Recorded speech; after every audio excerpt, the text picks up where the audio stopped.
Hello, my wonderful friends. I'm Coral. Welcome to my channel. It is November, and I know that some people like to read nonfiction in November. Nonfiction November did give me the idea for this video. I'm going to be recommending some of my favorite nonfiction books, and not all of them are going to be true crime, so don't worry. It's kind of an okay variety of topics, I suppose. I do tend to like stuff that is a little bit weird and dark, but I mean, these were good, so I think you should read them. Okay, so the first two I'd like to tell you about, I don't have physical copies of. This first one here, I actually borrowed from my sister-in-law because she read this book and she's like, hey, this took place where you grew up. Did you know about this? And I'm like, no, which is very weird.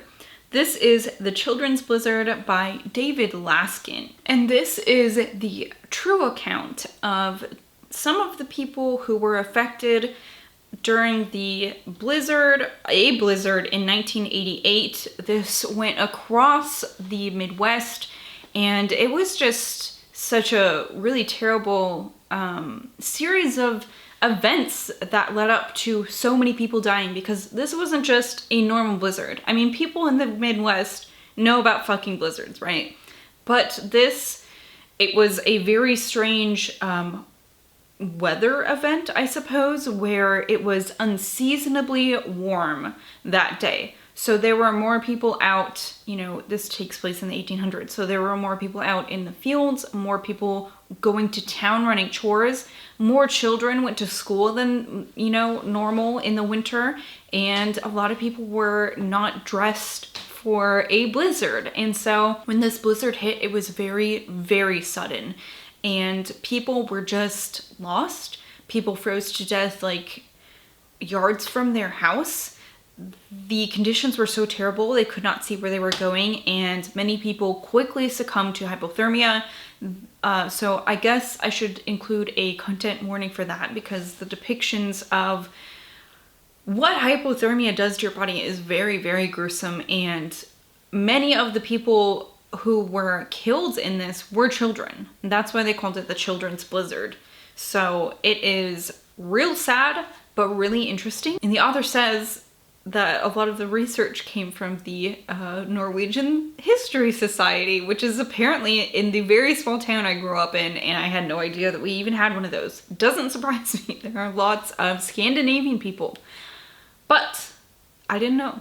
They also talk about a college in that very same small town that I grew up in, and how come I never learned about this in school? It's really weird, but really great book. Okay, the next nonfiction book I'd like to recommend to you is something I listened to on audio. I borrowed it from my library. This is Evicted by Matthew Desmond. And let's see, Matthew Desmond is a sociologist, and he followed around 8 different families. And these were all families who were struggling with their housing situations. And this really, I don't know. I mean, my family, I grew up without money, but not to the point where my security in my housing was like worrisome. I mean, we did have to move, sometimes, but there was never a time where I had to worry about that, luckily.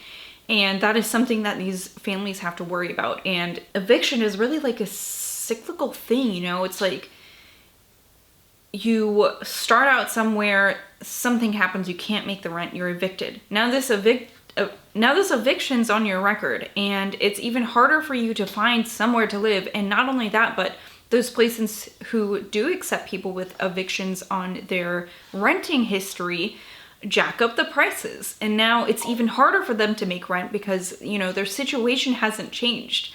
And it just gets worse and worse, and they're now in worse parts of town. They're paying more, it's more dangerous for them, and it's just really a terrible thing. And we need to fix our housing issues. It's not a matter of people being lazy, it's a matter of people not being able to have somewhere to fucking live. And you know, a lot of these people are people with children, it's families, and it's really terrible. And it's a great book. It's well written. I feel like Matthew Desmond really let these people tell their own stories, and that's important.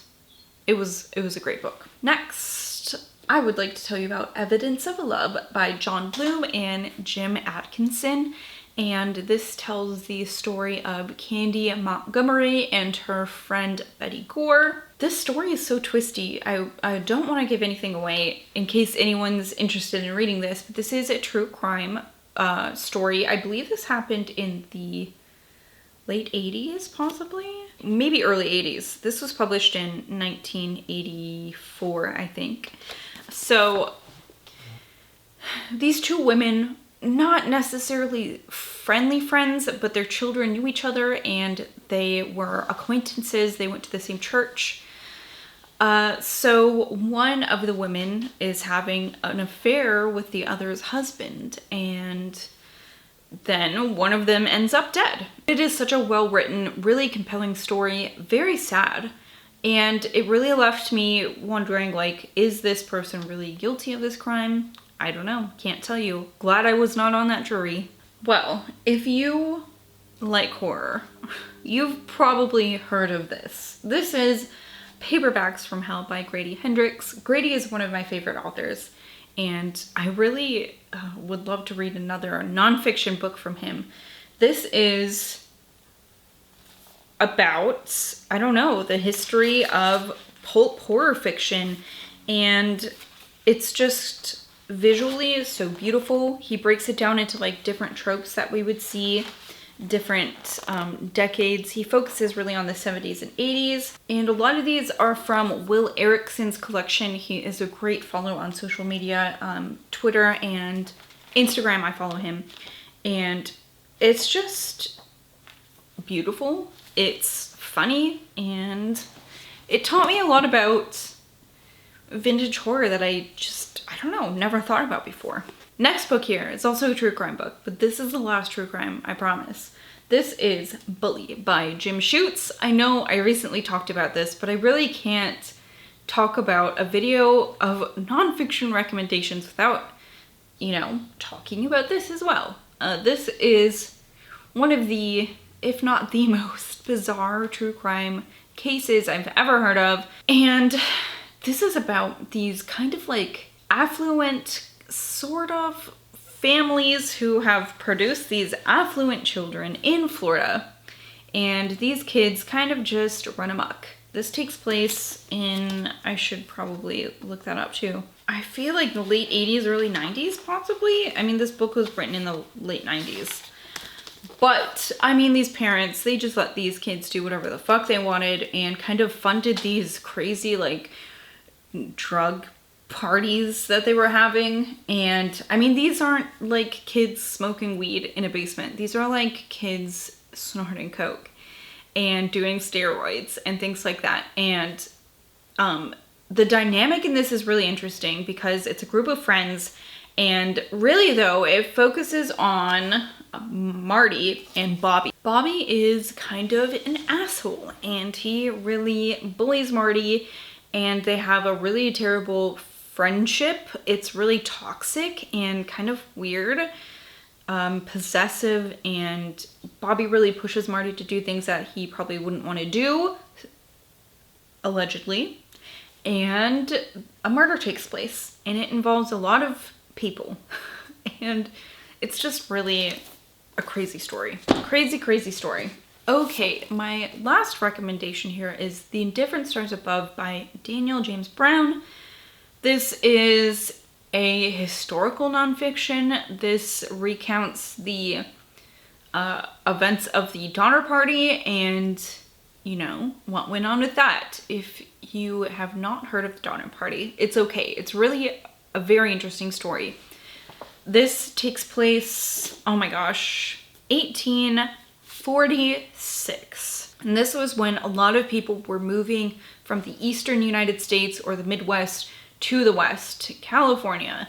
And I mean, this group is doing that. It's a group of a few different families because it is really safer for you to travel in a group and you have to leave at the right time so you don't hit the snow.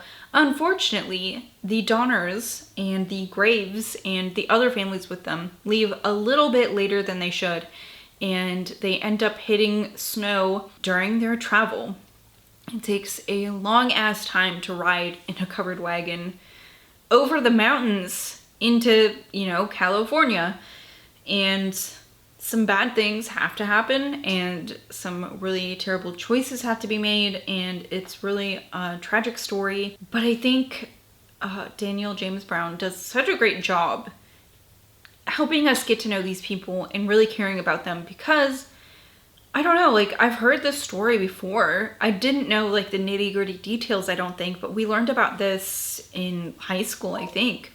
And I remember watching some sort of movie would show to a class on it, maybe PBS or something like that, and it really just makes it so impersonal. You know what I mean? And Daniel James Brown brought these people back to life and really made you care about them. And I think that's really important, especially when you're talking about such a terrible, tragic event. So those are my recommendations for anyone looking to get into some nonfiction, or anyone who's planning on doing Nonfiction November this month. I really think these last couple years I've found what I like when it comes to nonfiction, because I really didn't, read a ton of it before. Not that I read a ton now, but I definitely read more. And more than just true crime. So let me know if you have any favorite nonfiction books. I'd love to check those out. And thank you so much for watching. I will see you all later. Goodbye.